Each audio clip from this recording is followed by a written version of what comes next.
As the song came to an end, I sang the final note with all the strength I had left, letting it hang in the air before it faded into silence. For a moment, no one moved. The entire room seemed to hold its breath. Then, suddenly, the applause began. It was loud and thunderous, filling the room with its energy. People rose to their feet, clapping and cheering. Some wiped away tears, while others simply smiled. Carla was the first to reach me, wrapping me in a tight embrace. "That was beautiful, my love," he whispered. "You're incredible." I melted into his arms, relieved and overjoyed. All around us, people continued clapping. Some even shouted, "Encore!" But my attention was drawn to Beatrice, who remained seated. She held her champagne glass delicately, her face unreadable. For a moment, our eyes met. To my surprise, I thought I saw a flicker of something. Was it respect? But just as quickly as it appeared, it was gone. Beatrice stood gracefully, her usual smile back in place, and walked toward us. "Well, my dear," she said in a honeyed voice, "that was quite a performance. I must admit, I didn't expect you to sing so beautifully." Carla tensed beside me, but I placed a calming hand on his arm. "Thank you, Beatrice," I replied evenly. Music has always been an important part of my life. Beatrice raised an eyebrow. "Has it now? Funny, I've never heard you talk about it before." I smiled, refusing to be rattled. "There are many things you don't know about me, dear mother-in-law. Perhaps today marks the beginning of us learning more about each other." Her eyes narrowed slightly, but she nodded. "Perhaps," she said, her voice cool. Then she turned and disappeared into the crowd. The rest of the evening felt like a dream. Guests continued to approach me, showering me with compliments about my voice. They asked how I learned to sing so well, but I kept my answer vague. My past was something I wasn't ready to share yet. Even my best friend Sophie, who had been my maid of honor, pulled me aside. "Elena," she exclaimed, her eyes wide with excitement. "That was amazing. Why didn't you ever tell me you could sing like that?" I laughed, squeezing her hand. "It's a long story, Sophie. I'll tell you someday." As the night came to an end, Beatrice approached us once more, her gaze sharp and calculating. "You've surprised everyone tonight, Elena," she said sweetly. "Who would have thought a simple schoolteacher could hide such a talent?" Carla bristled beside me, but I smiled, staying calm. "Life is full of surprises, isn't it, Beatrice?" She stared at me for a long moment, then gave me a tight-lipped smile. "Good night," she said before walking away. In the car, as Carla and I headed to our bridal suite, I leaned against him, feeling exhausted but happy. "You know," he said softly, stroking my hair, "I think my mother is starting to see how amazing you are."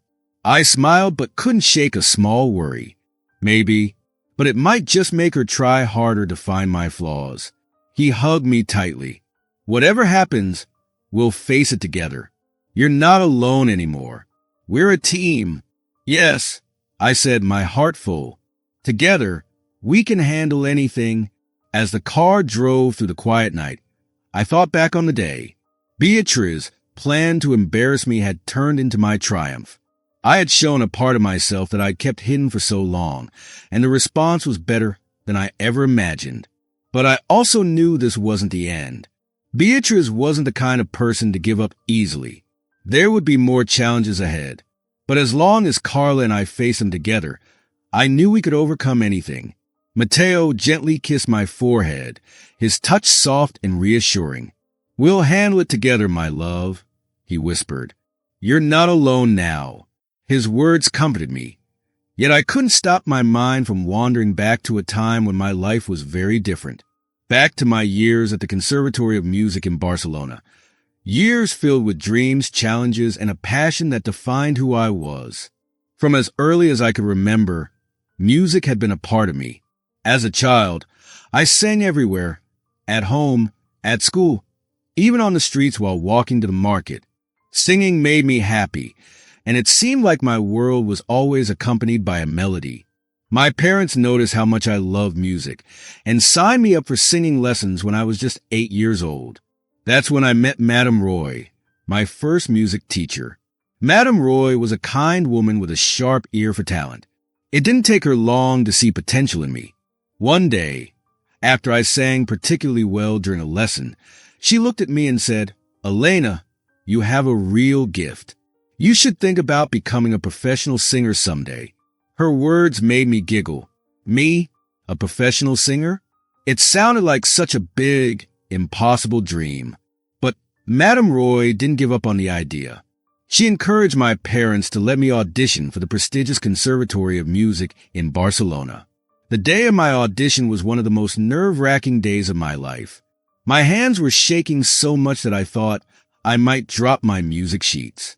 But the moment I opened my mouth to sing, the fear melted away. It was just me and the music. Nothing else mattered. When I got the letter saying I had been accepted, I cried tears of joy. My dream of studying music was coming true. Life at the conservatory was both exciting and challenging. It wasn't just about singing. I also studied music theory, history, and even how to compose music. Every day, I learned something new and discovered different sides of my voice. My main teacher, Mr. Casals, was a strict man who rarely smiled, but he had a kind heart underneath his stern exterior. He often told me, "Elena, you have an extraordinary voice. But remember, talent alone isn't enough. You need to work hard, stay disciplined, and most importantly, be passionate. Without passion, even the most beautiful voice is just an empty instrument." I carried his advice with me everywhere. I worked harder than I ever had before, spending long hours in practice rooms, perfecting every note and exploring every nuance of my voice. My teachers praised me, and my performances at recitals were met with applause. But deep inside, I couldn't shake off a lingering doubt. Was I really good enough to make it as a professional singer? The world of classical music was harsh, and for every singer who succeeded, hundreds didn't. As graduation approached, the pressure to decide my future became overwhelming. After much soul-searching, I made a decision that surprised everyone around me. I chose not to pursue a career as a singer. Instead, I decided to become a teacher. I love children and the idea of sharing my love for music in a different way. This decision wasn't easy. My teachers were disappointed, and my parents were confused. But I knew it was the right choice for me. By teaching, I could still sing and stay connected to music, but without the immense pressure of performing professionally. It was during this time that I met Matteo. From the moment we met, I felt something special between us. He was kind, funny, and so smart. Most importantly, he loved me for who I was, not for my accomplishments or my voice. Early in our relationship, I told him about my time at the conservatory and how much music meant to me. He was fascinated and asked me to sing for him, which I happily did. But when it came time to meet his family, everything changed. I began to feel nervous. What if his family judged me for choosing teaching over singing? What if they saw me as a failure? Matteo's mother, Beatrice, in particular, worried me. I didn't want her to think I wasn't good enough for her son. So I made a difficult decision. I wouldn't tell them about my time at the conservatory. I would just be Elena, the school teacher. Matteo wasn't sure about my decision at first. "Are you sure you want to hide this part of yourself?" he asked. But when he saw how important it was to me, he respected my choice. "If that's what you want, my love, then I'll support you," he said. His understanding meant everything to me. When I met Matteo's family, I immediately felt the weight of Beatrice's disapproval. To her, I was just a school teacher, not sophisticated or cultured enough for her son. Her comments were often subtle but cutting, and they hurt deeply. Matteo always defended me, but I could see how much it pained him to be caught between us. Then came the day of our wedding. During the reception, Beatrice asked me to sing for the guests. It was clear she wanted to embarrass me. She didn't know about my training and likely thought I would refuse or make a fool of myself. But instead, I saw it as an opportunity. I stood up and sang a beautiful piece, Lascia Chio Pienga. For the first time, I saw shock, and perhaps even a hint of respect, in Beatrice's eyes. Now, as I sat on the balcony with Matteo during our honeymoon in Italy, I felt a new sense of clarity. I think it's time I tell your family the truth, I said. Matteo looked at me with his warm, encouraging smile. I'm so proud of you, my love, he said, pulling me close. When we returned to Barcelona, Beatrice invited us to dinner right away. I knew it was my chance to be honest. That evening, as we sat at the dining table, Beatrice wasted no time. Elena, your singing at the wedding was quite impressive, she said. I didn't know school teachers were trained like that. Matteo tensed beside me, but I placed my hand on his to reassure him. It was time. Actually, Beatrice, there's something I need to tell you. I began, my voice steady but my heart racing. I wasn't trained as a teacher. I studied singing at the Conservatory of Music in Barcelona. The room fell silent. Eduardo, Matteo's father, looked surprised but intrigued. The conservatory, he asked. That's one of the best music schools in Spain. Beatrice narrowed her eyes. Then why didn't you pursue a career as a singer? She asked.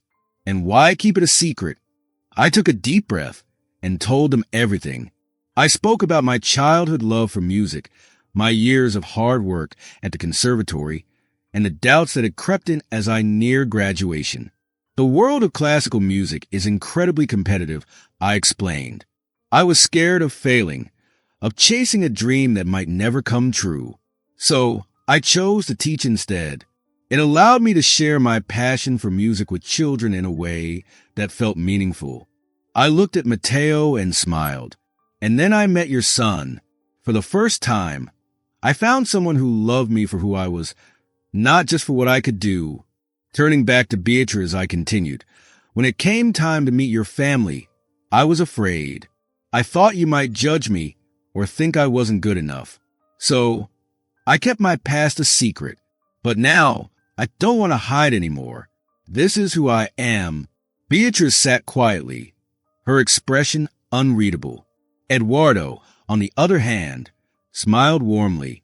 I think it's wonderful that you've been so honest, he said. And you've clearly made the right choices for yourself. Matteo squeezed my hand under the table, his silent way of saying, I'm here for you. Whatever Beatrice thought, I knew I had done the right thing. For the first time in a long time, I felt free. Free to be myself. Free to embrace my past without fear or shame. The rest of the evening passed more smoothly than I had expected. Though Beatrice didn't say much, I could see her quietly observing me, as if reevaluating her opinions. As we left their house that night, I knew there would still be challenges ahead. But for the first time, I was ready to face them with courage and pride. No more hiding. No more fear. Just me, Elena, standing tall in my truth. I decided to keep my past a secret. After I revealed it, the room fell into a heavy silence. It was so quiet I could almost hear Beatrice thinking, trying to make sense of what I had just shared. Finally, it was Eduardo who broke the silence. Elena, he said softly, I'm sorry you felt like you had to keep this from us.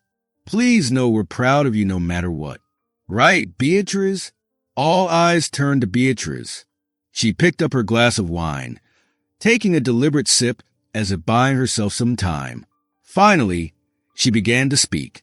I have to admit, she said slowly, I'm surprised and yes, a little hurt that you didn't feel like you could tell us. Her words made me feel small, and I couldn't help but look down at my lap, guilt weighing on me. But Beatrice wasn't finished. However, she continued, I can understand why you might have kept it from us. And I must say, your singing at the wedding was nothing short of incredible. I glanced up, startled. Was that a compliment? It seemed like it, but then Beatrice added something that made my stomach sink. That said, I still can't understand why you would give up what could have been a brilliant career to become a school teacher. Isn't that a waste of your talent? I felt Carla tense beside me. He was ready to jump to my defense, but I gently placed my hand on his arm. This was my moment to respond. "It's not a waste, Beatrice," I said, my voice firm but calm. "It's a choice I made thoughtfully and with a clear conscience. I love teaching. I love the joy I see on children's faces when they discover music. I love knowing that I'm making a difference in their lives, just as my teachers made a difference in mine." I paused to take a deep breath before continuing. "And I haven't given up on music. I still sing. I give private lessons. I participate in choirs. Music is still a big part of my life, but now it's on my terms. I'm free from the pressure of chasing a professional career." Beatrice looked at me for a long moment. It felt as though she was truly seeing me for the first time. Finally, she nodded slightly. "I see," she said. "I suppose I can understand that." The rest of the dinner became much more relaxed. Eduardo asked me plenty of questions about my time at the conservatory, clearly fascinated by my experiences. Even Beatrice softened a bit. She asked me about my favorite pieces to perform, and though her tone still held a hint of curiosity, I could tell she was trying to connect. As the evening came to an end and we were preparing to leave, Beatrice surprised me by pulling me aside. Her expression was softer than usual, and her voice carried an unusual gentleness as she said, "Elena, I owe you an apology. I was too quick to judge you without knowing the full story, and that wasn't fair. I hope we can start fresh. Maybe you could join us for dinner again next week. I'd really like to talk more about your music." A small smile formed on my face. "I'd love to, Beatrice. Thank you." On the drive home, Carla kept glancing at me with pride in his eyes. "You were amazing tonight," he said. "I always knew my mother would see how special you are."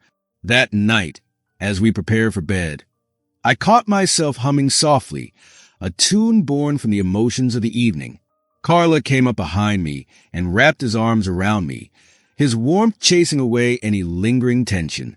"You know," he murmured, his voice low and soothing, "your voice is magical. But tonight, when you talked about your love for teaching and music, that was the most beautiful melody I've ever heard." I turned in his embrace, deeply touched by his words. "I love you, Carla," I said, my voice barely above a whisper. "Thank you for always being there for me." "I love you too, Elena," he replied, his lips brushing against mine in a tender kiss.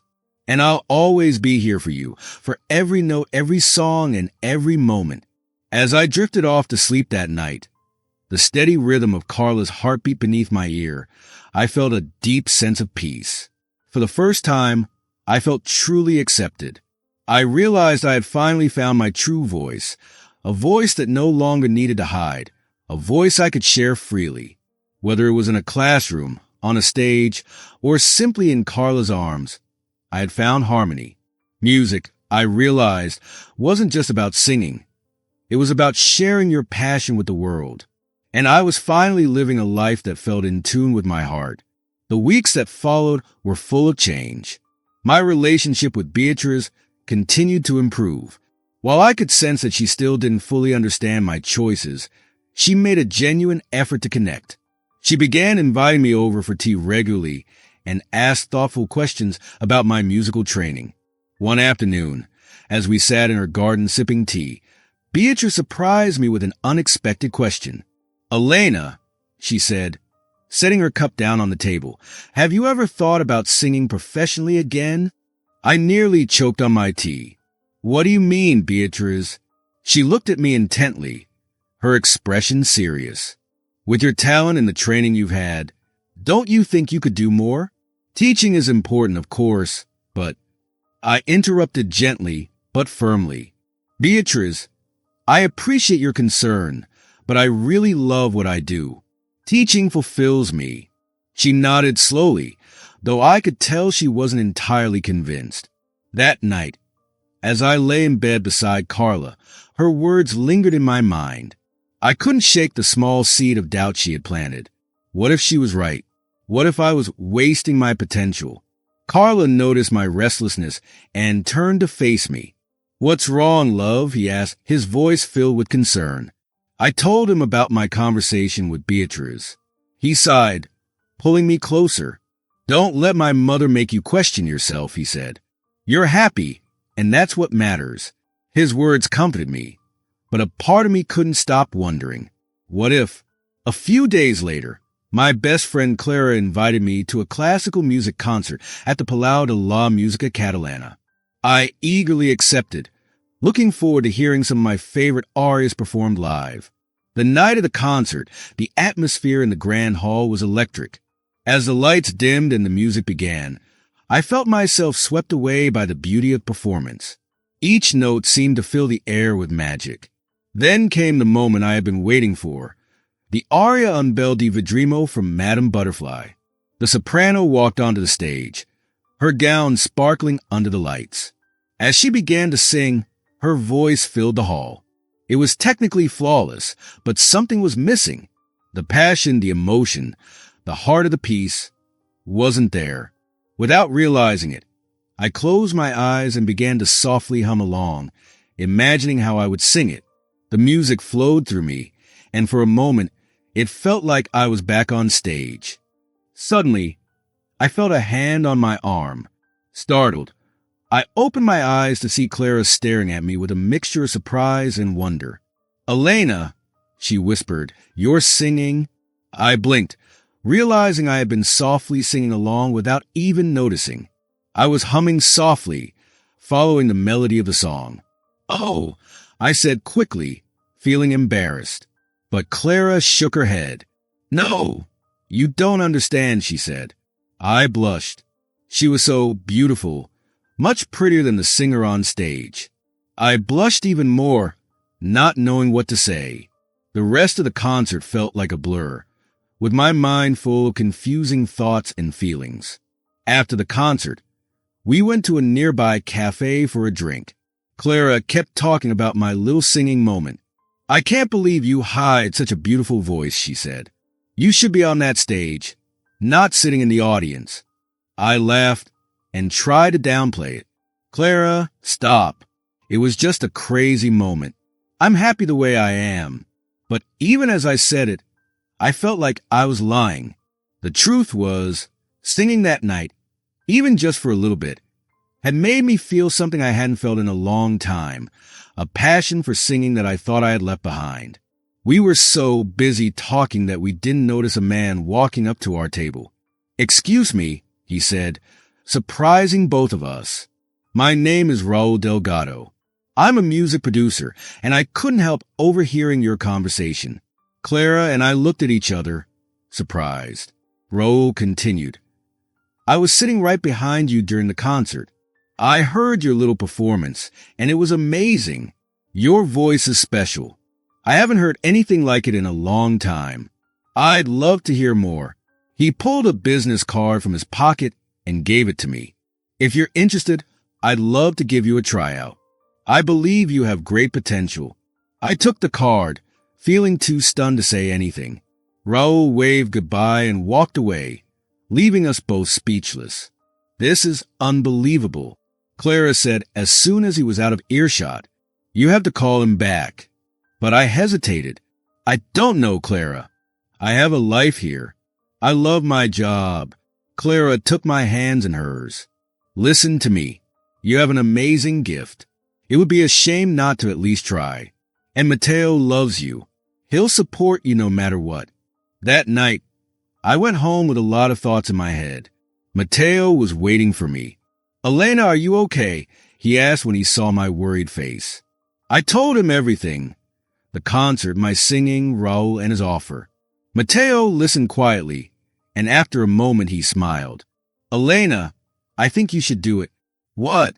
I asked, surprised. The audition, he said. I think you should go for it. I looked at him in disbelief.